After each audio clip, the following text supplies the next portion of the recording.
Sebenarnya gini, kalau kita berbicara tentang konflik Israel dan Palestina, kita tuh nggak boleh bawa sentimen agama.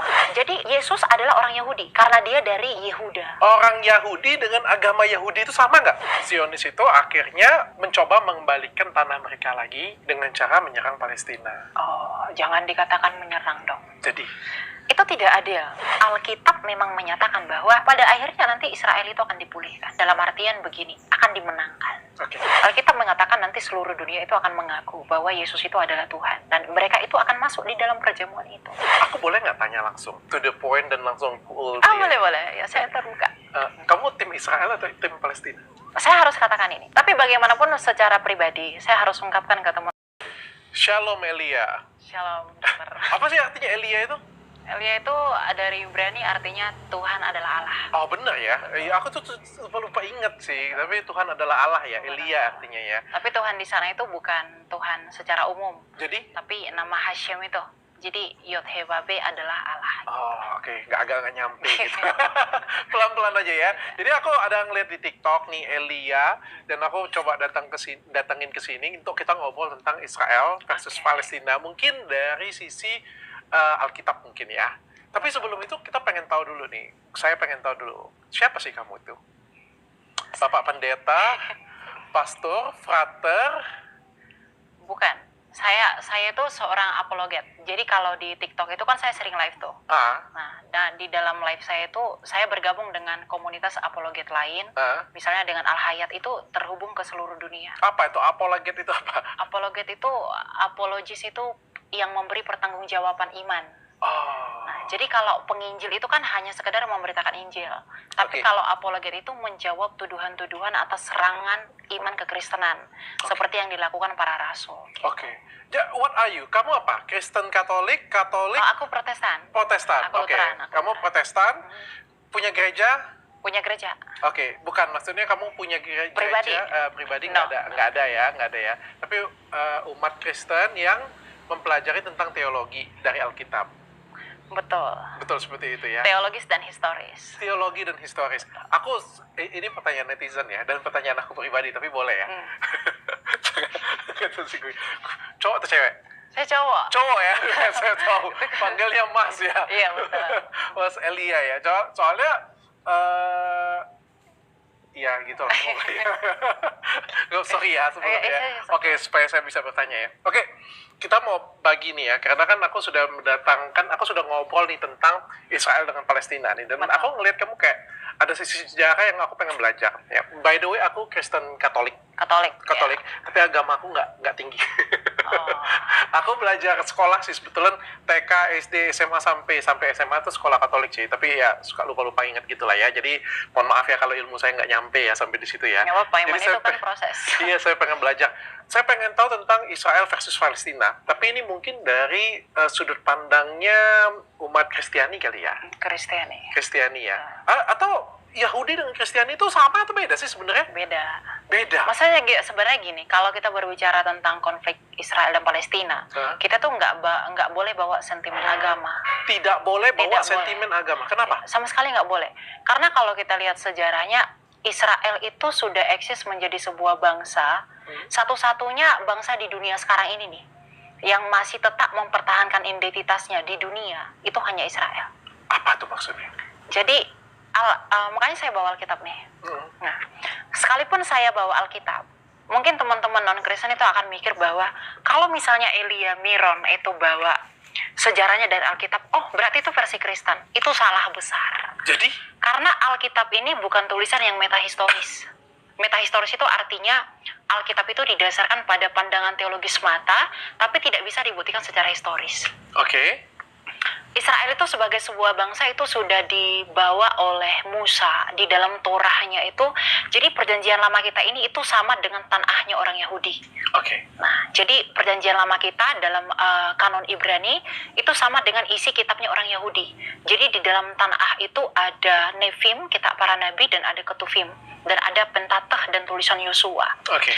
Nah, bangsa Israel itu menjadi sebuah bangsa itu dikatakan di dalam Alkitab ketika dibawa Musa dari keluar dari Mesir itu tahun 1500 sebelum Masehi. 1500 sebelum Masehi. 3500 tahun dari sekarang. 3500 tahun dari sekarang. Betul. Musa bawa Israel keluar dari Mesir ke tanah Kanaan. Ke tanah Kanaan. Betul. Tanah Kanaan itu adalah tanah yang dijanjikan oleh Tuhan. Oleh Tuhan. Benar kepada ya? Abraham orang Mesopotamia itu. Betul ya? Betul. Itu yang Musa belah lautan itu ya? Betul.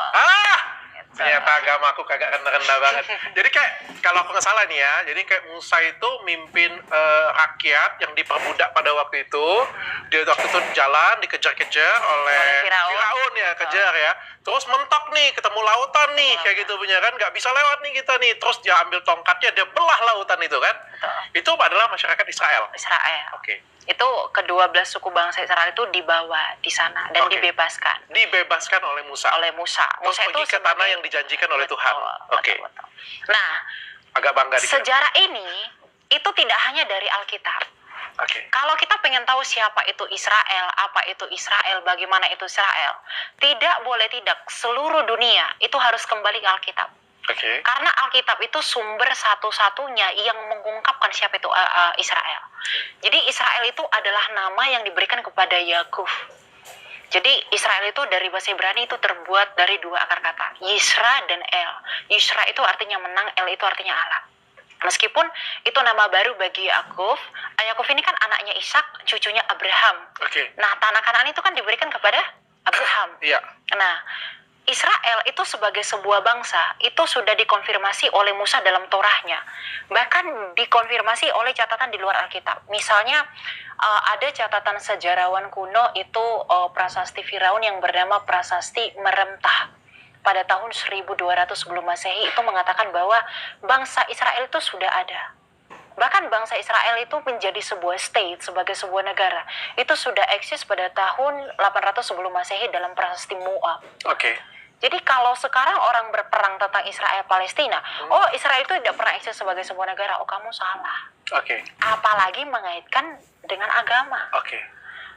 Ketika orang berkata bahwa tanah Filistin itu adalah tanah orang Palestina sekarang, itu adalah orang Filistin dulu. Orang Filistin dulu itu sudah diusir ke utara oleh Israel ketika menjajah tanah Kanaan itu. Dan orang Filistin, penduduk asli Kanaan, itu penyembah pagan. Penyembah pagan itu penyembah dewi kesuburan. Itu bukan orang Yahudi. Atau mungkin karena dalam hal ini selalu dua pihak, teman-teman Muslim sama Kristen gitu ya. Sama sekali Islam itu belum ada di sana. Karena Islam itu secara resmi itu lahir pada abad ke-7 di bawah kedatangan Nabi Muhammad sebagai nabi dalam keyakinan teologi mereka.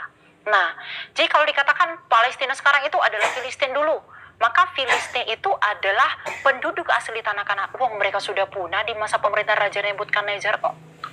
Mereka sudah tidak ada lagi gitu. Jadi Filistin tidak sama dengan Palestina. Tidak sama sekali. Meskipun nama itu mungkin diambil salah satunya dari kata-kata Filistin. Serapannya. Ya, bahasa Filistin itu kalau dalam King James Version Alkitab itu memang dituliskan Filistin. Ya, tapi dalam bahasa Indonesia disebut Palestina. Meskipun kemiripan aksara, tetapi tidak bermaksud kepada Filistin kuno, yaitu Goliat yang diceritakan, yang dikalahkan Daud. Gitu. Tidak ada hubungan sana. Tidak ada hubungan. Ada satu yang nyangkut di pikiran saya. Sorry ya kalau pertanyaan saya agak bodoh ya kali gitu. Ini kan kita bicara dengan Alkitab ya. Alkitab ini artinya kitab suci agama Katolik dan Kristen ya. Katolik sama Protestan, jangan katakan Katolik sama Kristen, dokter. Karena Katolik itu Kristen. Katolik dan Protestan ya. Yang lucunya itu adalah gini ya, Musa yang tadi diceritain tadi, saya mengingat ada di Alkitab saya kayak gitu punya ya. Tapi kok ternyata orang yang dibebasin tersebut adalah orang Yahudi. Berarti Yahudi, Katolik dan Protestan itu berbeda. Tidak. Maksudnya begini, Kristen itu kan akar dari arti Kristen itu kan sebutan bagi pengikut Kristus toh. Raja Mesias yang lahir di abad keempat itu.